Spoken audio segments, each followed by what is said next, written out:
Here is something that will disturb you.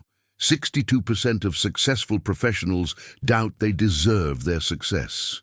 Not losers, not mediocre people who coast through life, the winners, the top performers, the men climbing the corporate ladder faster than their peers. Those are the ones lying awake at 3 in the morning, wondering if someone will discover they are frauds. You know what is even more disturbing? The 1 in 14 people who never feel this way. The 7% who sleep soundly every night, completely convinced they deserve every achievement, every promotion, every dollar. Psychologists have a name for them: the dark triad: narcissists, Machiavellians, and psychopaths. The only people who never question if they belong are the ones who truly do not. Let that information settle into your mind for a moment. The most capable professionals in the world feel like imposters.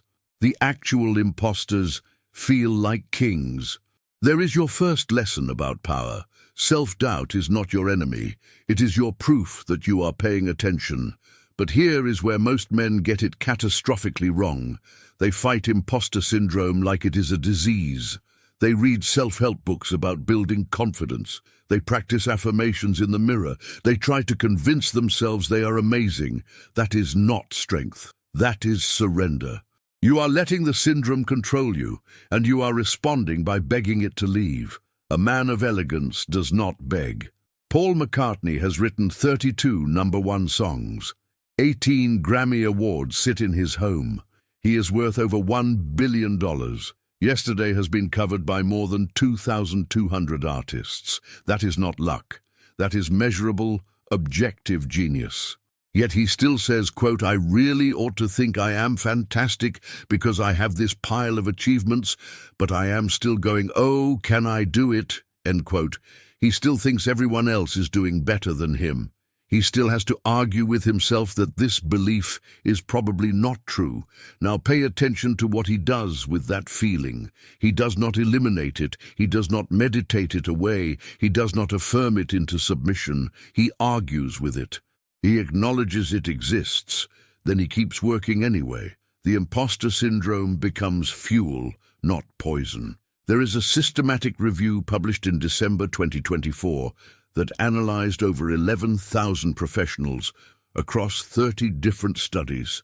Doctors, executives, managers, teachers. The prevalence rate: 62% experience imposter syndrome. But here is what the researchers discovered that changes everything. The higher someone climbs, the more intense the feeling becomes. Success does not cure imposter syndrome. Success amplifies it. You want to know why? Because the higher you climb, the more you can see. You gain visibility into your own weaknesses. Your competitors below you only see your strengths. That is why they think you have it all figured out. That is why they assume you are naturally gifted, naturally confident, naturally deserving.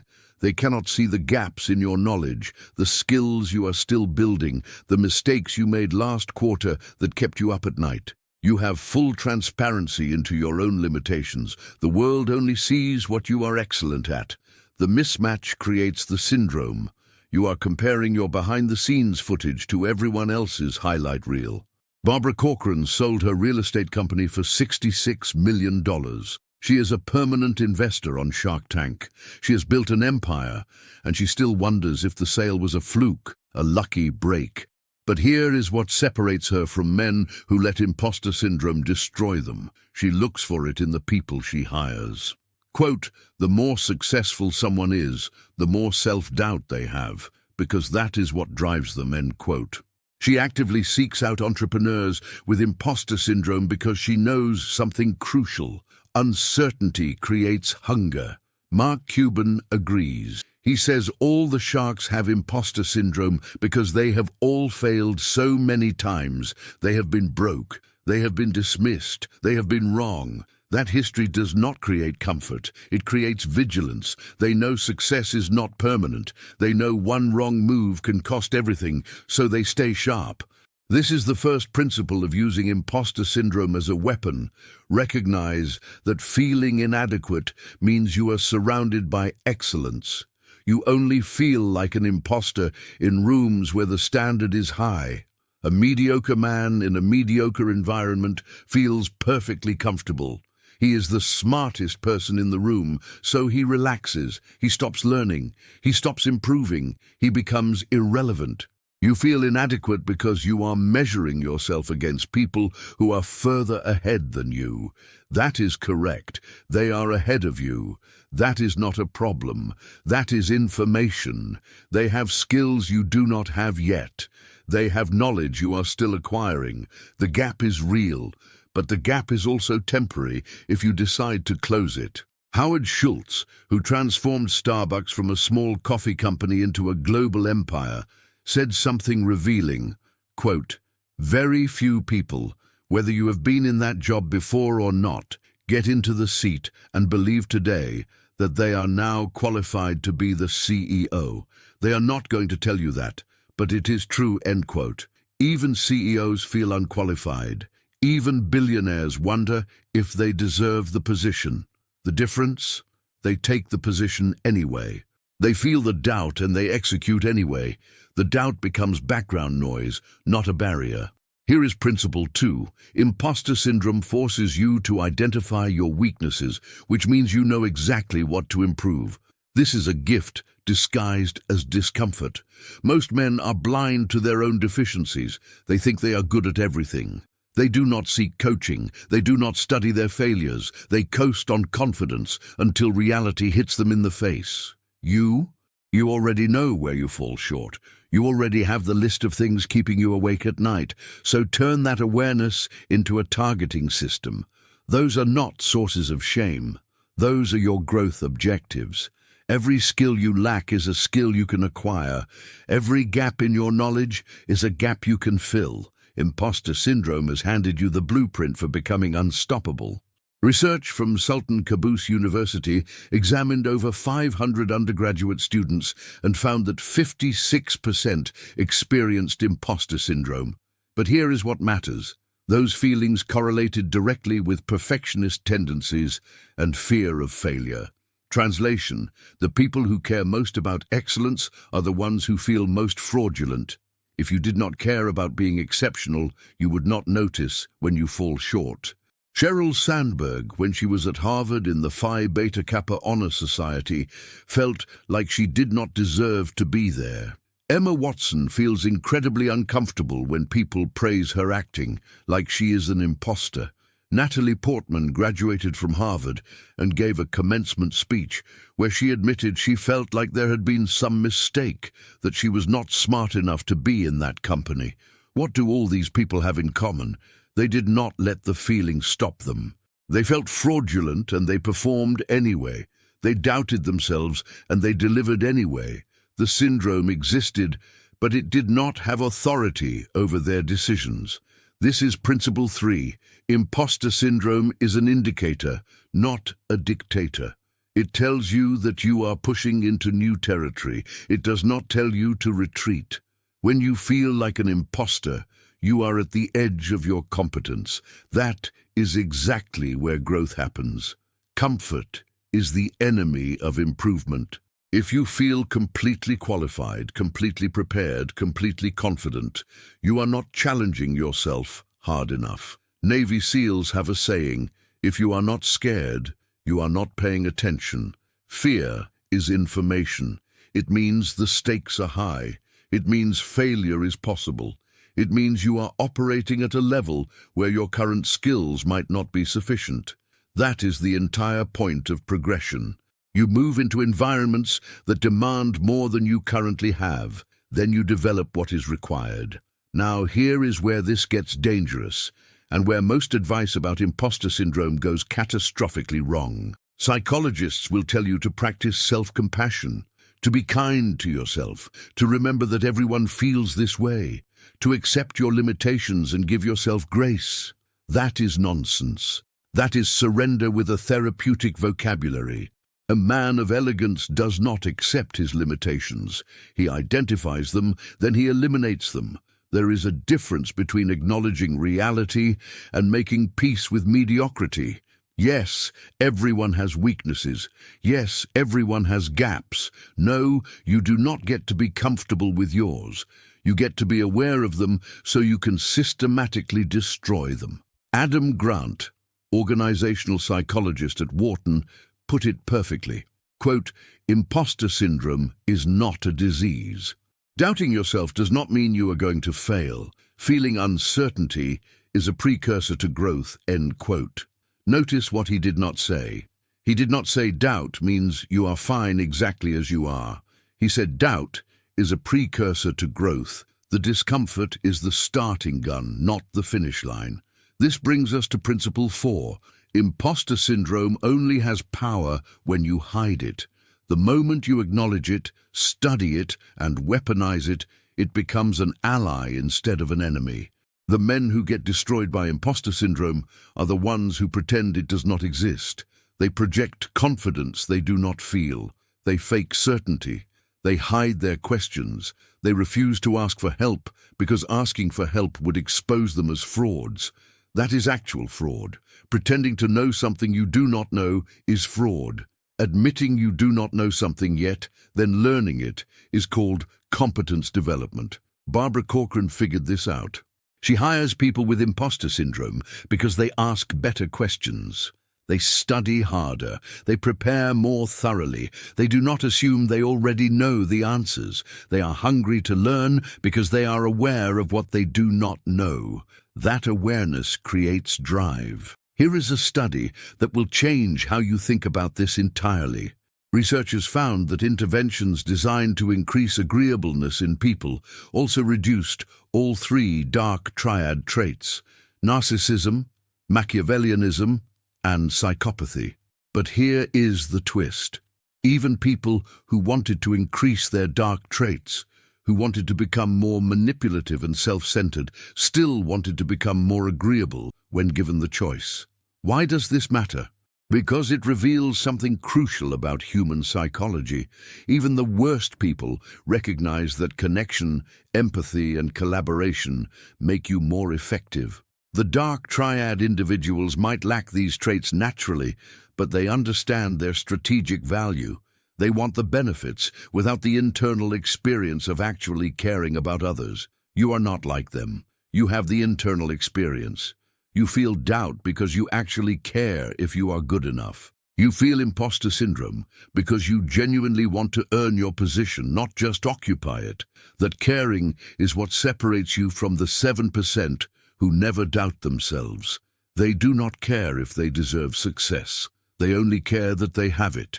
You care about deserving it, so earn it. Use the doubt as diagnostic information. Every time you feel like an imposter, ask yourself, what specific skill am I missing? What knowledge gap exists? What experience do I lack? Then go acquire it. Feeling fraudulent about your presentation skills? Hire a coach, study TED Talks, record yourself and critique the footage. Turn the vague discomfort into precise action items, feeling like you do not understand finance well enough to be in the room with CFOs. Take a corporate finance course. Read the annual reports of companies you admire. Find a mentor who will explain what you do not understand. The gap between where you are and where you need to be is not permanent. It is just current. Principle 5. The men who win are not the ones who feel confident. They are the ones who act despite feeling uncertain. Confidence is a result, not a requirement. You do not wait until you feel ready. You move forward while feeling unprepared, and the preparation happens in motion. This is why imposter syndrome is more prevalent among high achievers. They keep moving into environments where they are not yet qualified. Then they become qualified by being there. They take the promotion before they feel ready. They accept the opportunity before they have mastered the skills. Then they learn fast, execute anyway, and develop competence under pressure. Low achievers wait until they feel confident. They wait until they are certain. They wait until they have eliminated all risk and doubt. That day never comes, so they never move. They stay comfortable, stay qualified, stay confident, and they stay irrelevant. Your imposter syndrome is proof you are attempting something difficult. Embrace that. Most men are not attempting anything difficult. They have optimized their lives for comfort, for certainty, for feeling competent. You have optimized your life for growth. Growth is uncomfortable. It is supposed to be. 82% of people experience self-doubt at some point in their lives. That is not a disorder. That is being human. The question is not whether you feel it. The question is what you do when it shows up. Do you retreat into safety, or do you study the gap between where you are and where you need to be? Then close it. Here is what I want you to understand. Imposter syndrome does not mean you are weak. It means you are awake. It means you are honest about your current limitations. It means you have high standards for yourself. Those are strengths, not flaws. But they only become strengths when you convert awareness into action. If you feel like an imposter and you freeze, you lose. If you feel like an imposter and you train harder, study more, execute better, you win. The syndrome does not determine the outcome. Your response to the syndrome determines the outcome. So here is your strategy. First, stop trying to eliminate imposter syndrome. You cannot. It is hardwired into competent people. Second, start using it as a targeting system. Every time it flares up, ask what it is telling you about your skill gaps. Third, close those gaps systematically. Do not wish you were more confident. Get more competent. Confidence is a byproduct of competence. Fourth, move forward anyway. Take the meeting even though you feel unprepared. Accept the promotion even though you feel unqualified. Deliver the presentation even though you feel nervous. Action creates competence faster than preparation ever will. Fifth, understand that the people who look most confident are often just better at hiding their doubt. They are not more qualified than you. They are not more deserving than you. They are just more willing to act despite uncertainty. You can develop that same willingness. It is a skill, not a personality trait. If you are watching this video and you recognize yourself in what I have described, good. That means you are in the arena. That means you are playing at a level where the stakes matter. That means you are surrounded by people who are excellent at what they do, and you are aware that you are still developing. That is not a crisis. That is an opportunity. Use it. If you want to become the kind of man who turns self-doubt into strategic advantage, who converts uncertainty into unstoppable drive, who refuses to kneel before his own limitations, then subscribe to this channel. Leave a like if you are ready to stop apologizing for your ambition and start weaponizing your awareness. We are building a community of men who understand that elegance is not about feeling confident. It is about performing with excellence, whether you feel confident or not. And if you want to support this work, if you want access to deeper content, behind-the-scenes material, and direct interaction with me, consider becoming a member of this channel. Click the membership button. Levels start at $4.99 per month. Your support allows me to keep creating content that challenges the comfortable narratives and gives you the real strategies for building power. Now let me give you a quick review of what we covered. Imposter syndrome affects 62% of successful professionals. It intensifies as you climb higher. The only people who never feel it are narcissists, Machiavellians, and psychopaths. Feeling like an imposter means you are aware of your limitations, which means you know exactly what to improve. The syndrome is an indicator of growth, not evidence of inadequacy. High achievers feel uncertain and execute anyway. Confidence is a result of action, not a prerequisite for it. Your imposter syndrome is proof you are attempting something difficult. Most men are not attempting anything difficult. The question is not whether you feel like an imposter. The question is whether you let that feeling stop you. Do not let it stop you. If you enjoyed this video, comment below. Doubt drives me forward, and let me know this resonated. Subscribe to this channel and hit the like button if you want to be an elegant and powerful man who refuses to surrender to his own uncertainty. The weak eliminate doubt by lowering their standards. The strong eliminate doubt by raising their performance. Which one are you?